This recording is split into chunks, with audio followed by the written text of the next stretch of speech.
Now, no game is perfect, right? There is always something about your favourite game that you will have a dislike for, and Warframe is no different. In fact, I bet you can list a few things off the top of your head without really thinking. But recently, myself and Frozen Balls got to sit down and have a 2-hour chat with Scott from Digital Extremes for Frozen's podcast. The link to that podcast is in the description of this video if you want to check out the full 2 hours when it releases on Monday. Now, we asked Scott what he disliked the most about Warframe right now and what his biggest ball ache was for them, I guess, as developers and dealing with content creation. Now, his answer was the Simulacrum and how players and especially content creators rush to it when there's new content more than actually testing or showing new stuff off in actual missions. Which is a fair take. They give us a testing room, so I guess we're going to use the testing room to do just that. But his issue is more with how the normal game isn't shown off as much anymore, especially with videos, and how someone who's not familiar with Warframe will think that this is the actual game and this is how you play it. So it's aimed, I guess, at me and other content creators like me more so than the normal player. So have a listen for yourself. Maybe we'll get higher level missions as a result of this conversation, who knows? But as always, thanks for watching.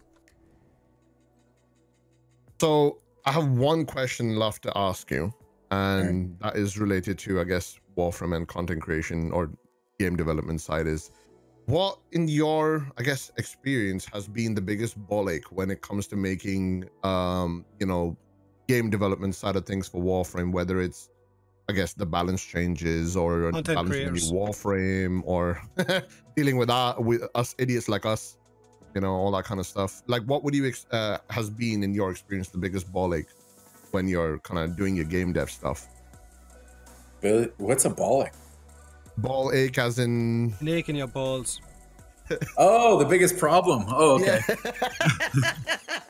I thought you said ball ache. I'm like, huh? What the hell is that? I thought this was going to be another coin purse fucking discussion like we had before. God. Yeah, I was like, oh, all right. Do you know about the coin purse incident?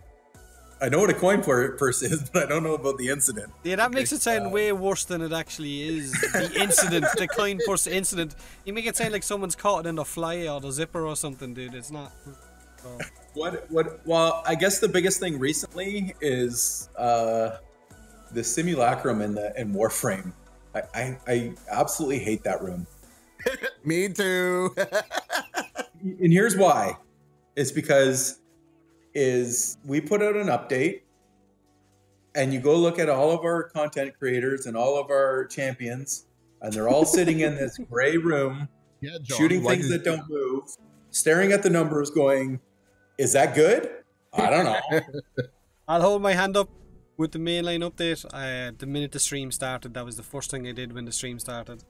That's what everyone does, and that's what people use to validate all of these crazy things. And it's like, okay, I get that it's an easy place to quickly jump between your arsenal and experiment with builds, and I get that. But I goddamn hate that. Like, there's probably a large portion of our YouTube content out there that's this goddamn box room, silver gray room. Yeah, it's not showing off the actual game then. Yeah. Brain dead AI, and you're just staring at the numbers, and it just drives me nuts because the game is so rich in artistic content, and the game plays so much different than that room when people start sending me that as this is look how easy the game is, look what I can do when there's 15 bombards all piled together in one spot. It's like, that doesn't happen in the actual game ever. Yeah. So stop using that as an example of how the game plays. Have you ever thought of just scrapping it? I think you'll just give everyone who's listening to this podcast a heart attack. Right, well, what about... I'm not suggesting doing that at all. What about if you had a mission that started off at level 1 something? Just one mission where the enemies ran around like they normally do in a mission. Because I think when it comes to the content creators, that's why they're doing it. It's because of the sheer level of the enemy. More than anything. They're able to jump in and go 170. Yeah, 150, 170 and go, oh, look at the damage I'm doing against a level 150 guy. That means this weapon's awesome. Because if it does this damage to 150, then anything from 40 to 100, it's going to melt them. So it's more to show off that side of it. I get why they're doing it. I just hate that they do it. Oh, I do it. I do it, and I hate fucking doing it. I would much prefer to have an actual mission that I could jump into. Yeah. Well, maybe that's something we should address and actually put in the game.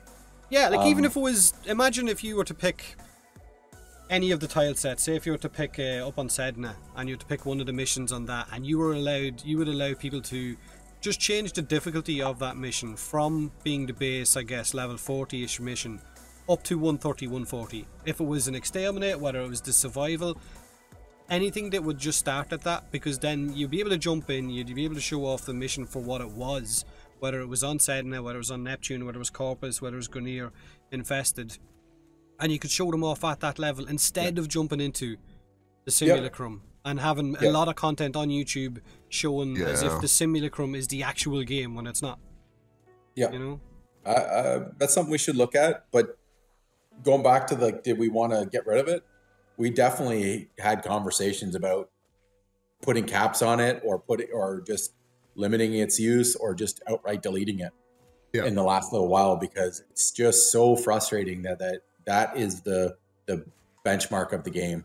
And it's such a disservice to the artists that worked on this game, and all of the AI designers. It's such a teensy weensy portion of the game that is used as the pedestal of this is what the game is, and it kind of drives me nuts. So that's the, I guess, biggest ball ache lately. Most of the content creators I know and that I speak to, and that I guarantee they'd prefer an actual mission to showcase these weapons than just jumping into a box room and trying to replicate something. You know what I mean? Like running around and doing an actual mission and having AI respond the way they normally would in a mission, instead of you just going in, clumping them up into one big group and just blitzing through the whole lot of them. Yeah, with the normal spawn rates and the normal distribution. Yeah. Definitely something we should look at. And there's also, I guess, the case of like when you're in the Simulacrum, sometimes what you do in the Simulacrum doesn't actually work in the same way as how you play the normal game. Like you said, you will never have 20 gunners just clumped up, grouped up, and not aware of you, and then all of a sudden you're doing stealth damage and all that kind of stuff to them. I will admit though, when the mainline update dropped, because me and John were playing together, we spent like an hour in the Simulacrum. I watched. Yeah, I remember you said in chat, go play the game. Yes. And we did. Yeah. We eventually... I think even Rebecca put out a thing to all our content. Oh, we got an email. Did. Yeah, we got an email saying basically, look, before you go judging things, play, nerds. Play the game. Basically, play the game before judging it, because there is, I guess, on YouTube especially, there is a lot of judgment being made over the last year without actually playing the game. Right. You know. Yeah. And I just hate, like I said, a good portion of the videos out there are just that room. And it's like, there's so much beautiful content in this game that you're just ignoring. Yeah. Not just you guys, everybody. But then you just went and released another Simulacrum room. Yeah, exactly. Yeah. I was sick of seeing that grey room, so we made a new grey room. slightly less grey, a little bit darker room. Yeah, slightly less grey. I will say one thing though. You know, when you said that to actually go play, and when we did jump into it, and we turned on the new renderer, which Steve's been working and everyone. I didn't, because it won't work. My monitor doesn't fucking suit it. It worked for me, and good God, the game. Like, I've always loved the art style in Warframe and what everyone does in the art team, but it's just so gorgeous now. It's absolutely fantastic. John, you're missing out. You need to upgrade. Use some of that YouTube money and buy a better monitor. Rub your nose in it. I did. You know what? I just bought a better monitor last week. For the PC I have in the house. And I thought I researched the shit out of it. It was HDR compatible. You bought the wrong one. Now I tried to turn it on the PC indoor and it says not compatible. So I'm like, what? I still can't have it. You're fucking 27-inch bloody 144 hertz monitor, and it says it's not compatible for it, so it's not.